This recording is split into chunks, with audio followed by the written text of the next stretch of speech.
Hello everyone, আজকে ছিল হচ্ছে রাস পূর্ণিমা, তাই জন্য ভালোভাবে আগে সেজে গুজে নিয়েছি। আর মা অনেক ফুল কিনে এনেছিল, আমাদের কয়েকটা রিচুয়ালস আছে, সে সব কিছু বসে বসে করছিলাম।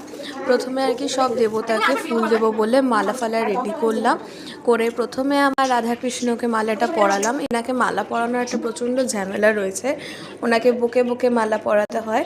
নিয়ে প্রণাম করে নিলাম, নিয়ে তারপরে গেলাম হচ্ছে আমার তারা মার কাছে মালা পরাতে।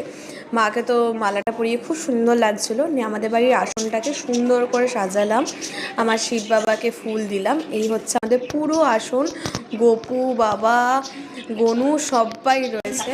তারপরে মেন গেটটা মানে সদর দরজাটা বলে নাকি খুব সুন্দর করে সাজাতে হয়, সদর দরজা সাজালাম। মা তারপর হলুদ চাল সব দোরগোড়া দিয়ে দিল। আমি এখানে নিয়ে বসেছিলাম হচ্ছে ধুনো ধূপ মোমবাতি নিয়ে। আজকে নাকি ঘিয়ের প্রদীপ জ্বালাতে হয়, তাই জন্য মা ঘিয়ের প্রদীপ বানিয়ে রেখেছিল। দোরগোড়ায় আবার দিয়ে দিলাম, কারণ বললাম না দৌড় সাজিয়ে রাখতে হয়। এইটুকুনি আজকে দেখবেন। Thank you watching my this video.